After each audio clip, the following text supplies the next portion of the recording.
जादुई बस्ता। एक बार एक गांव में रोहन नाम का लड़का रहता था। रोहन बहुत प्यारा था और बहुत ही सीधा साधा था।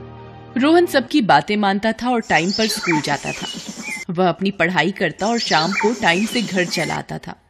एक बार उसने पापा से कहा, पापा पापा मुझे एक नया बस्ता चाहिए। नया बस्ता?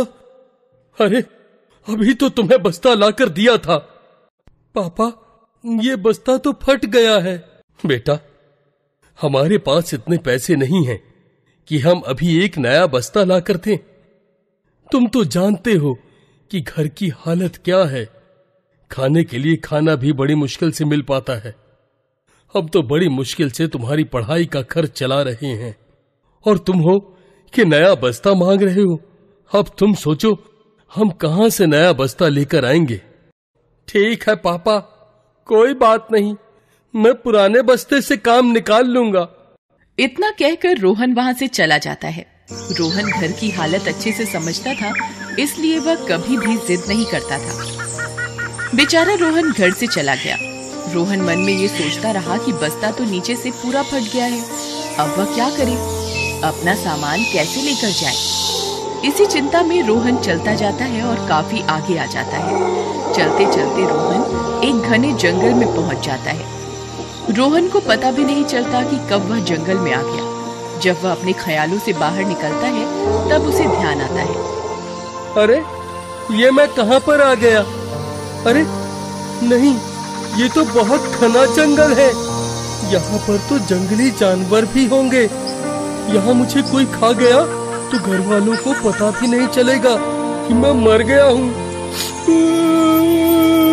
हे भगवान मेरी मदद करो। इतना कहकर रोहन पेड़ के किनारे खड़ा होकर रोने लगता है।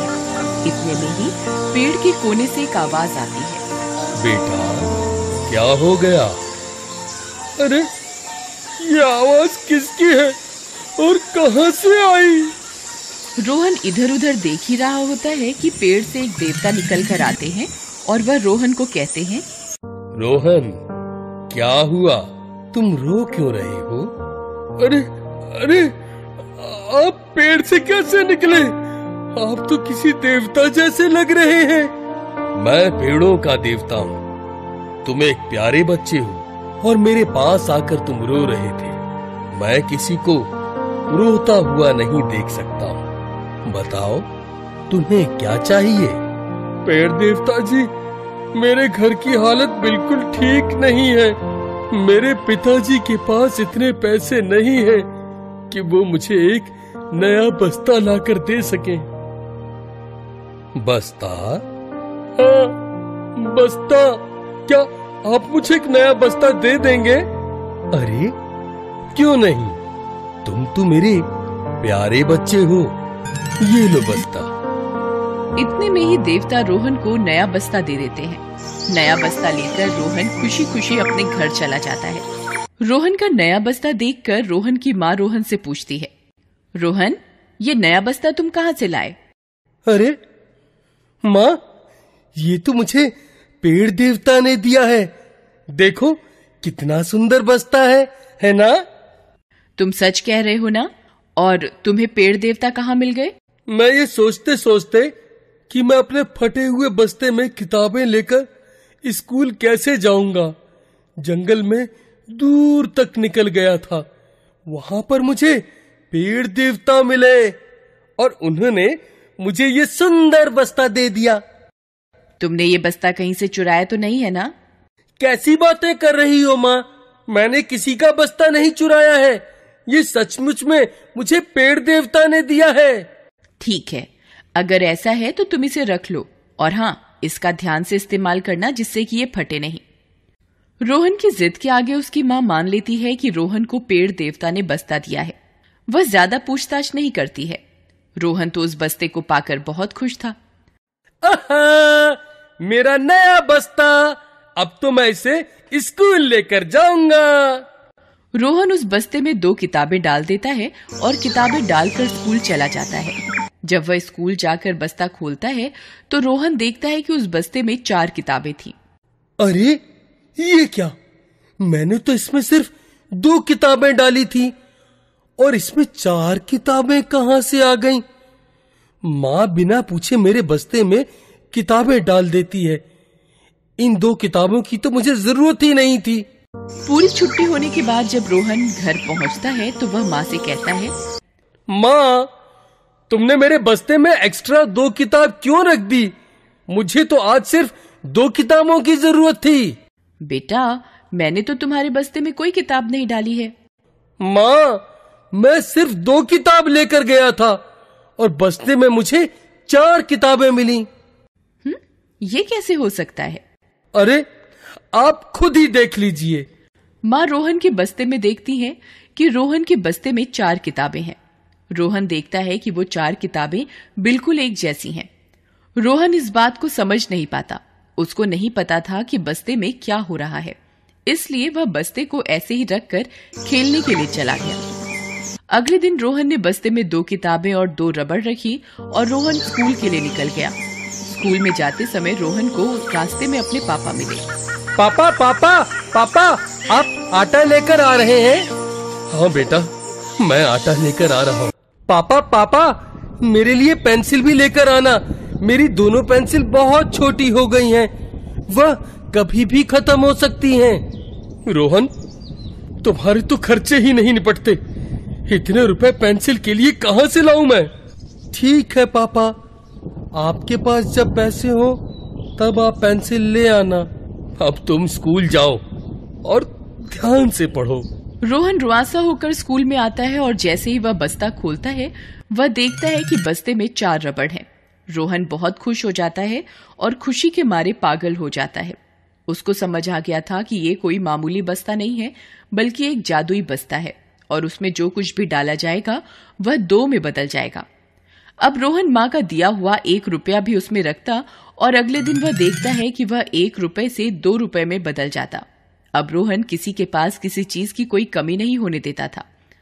उसे किसी चीज की कमी होती तो वह उस चीज को बस्ते में रख देता और अगले दिन वो चीज उसे 2 हुई मिलती। इसी तरह वो अपने दोस्तों की भी मदद करने लगा। एक दिन रोहन क्लास में बैठा था। उसने देखा कि उसके क्लास की एक पढ़ने वाली लड़की रो रही थी। रानी, क्या हो गया है? देखो ना रोहन, मेरी रबड़ खत्म हो गई है। अब मैं अपना काम कैसे करूंगी? रोहन अपने बस्ते में से एक रबड़ निकालकर रानी को दे देता है। रोहन की मदद से रानी बहुत खुश हो जाती है। अब तो क्लास का हर एक बच्चा हर चीज लेने के लिए रोहन के पास आता था। घर में भी अगर कुछ खत्म हो जाता, रोहन उसे बस्ते में रख देता और अगले दिन वही चीज डबल हो जाती। इस तरह रोहन माँ पापा की सारी चीजों को कभी खत्म नहीं होने देता। आजकल तो मेरी बिंदियां खत्म ही नहीं होती। रोहन, तुम ये कहां से लाते हो? माँ, ये तो जादुई बस्ते का कमाल है। तुम और तुम्हारी फालतू बातें, मुझे यकीन नहीं होता।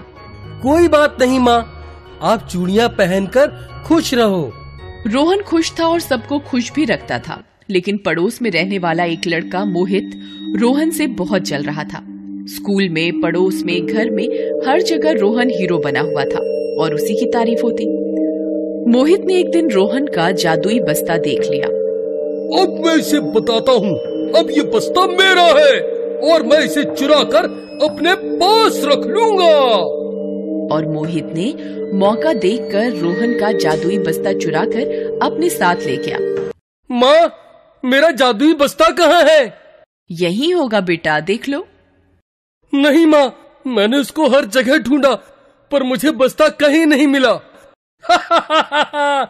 अब इस रोहन के बच्चे को अकल आएगी जब मैं कल बहुत सारा सामान लेकर आऊंगा और कल तो दिवाली है। इस जादुई बस्ते से मैं बहुत सारे पटाखे मंगवा लूंगा। यहाँ रोहन सोच सोच कर बहुत परेशान होता है और उधर मोहित बहुत ही खुश होता है। मोहित ने जादुई बस्ते में एक बम रखा और अगले दिन देखा कि बस्ते में 2 बम हैं। इस तरह उसने अपने बस्ते में 2 बम रख दिए और अगले दिन उसको 4 बम मिले। मोहित को तो मजा ही आ गया और इधर रोहन बेहद परेशान था। रोहन अपने जादुई बस्ते का बहुत ख्याल रखता था। मोहित ने बम लेने के बाद उस बस्ते को यूं ही उठाकर फेंक दिया और सारे बम उठाकर बाहर भाग गया। मोहित ने सारे बम एक साथ जला डाले। इतनी तेज आवाज सुनकर सब पड़ोस के लोग बाहर आ गए। मोहित, कितने बदतमीज हो तुम, क्या कर रहे हो ये? किसी को चोट आ गई तो? हर कोई मोहित पर चिल्लाने लगा। अच्छा ठीक है। जैसे ही मोहित घर में गया उसने देखा कि घर में बहुत सारे कॉकरोच थे। कहां से आ गए इतने सारे कॉकरोच? अरे ये मेरे सारे सामान में घुस गए हैं। मम्मी तो मुझे बहुत मारेंगी। ये कैसे हो गया? दरअसल जैसे ही मोहित बाहर गया था वो जाते हुए बस्ते को घर के कोने में फेंक कर चला गया था। वहां से 2 कॉकरोच बस्ते के अंदर घुस गए। अब 2 कॉकरोच घुसे, बाहर 4 होकर निकले हैं। तो इसी तरह कॉकरोच की संख्या बढ़ती गई और मोहित का पूरा घर कॉकरोच से भर गया। ये देखकर मोहित जल्दी से बाहर भाग कर आया। अरे कोई मुझे बचाओ, ये तो मुझे मार ही डालेंगे। इन्होंने मेरा पूरा घर बर्बाद कर दिया। मम्मी मुझे बहुत मारेंगी। मोहित की आवाज सुनकर रोहन समझ जाता है कि जरूर जादुई बस्ता मोहित के पास है, और तब रोहन उसके घर जाता है और अपना जादुई बस्ता लेकर अपने घर आ जाता है। अरे वाह, मेरा प्यारा बस्ता मुझे मिल गया। ये मोहित रोहन से माफी मांगता है। रोहन एक अच्छा बच्चा था, इसलिए उसने मोहित को माफ कर दिया। तो बच्चों, किसी भी चीज को कभी चुराना नहीं चाहिए, क्योंकि चुराई हुई चीज कभी कोई अच्छा फल नहीं देती। Thanks for watching.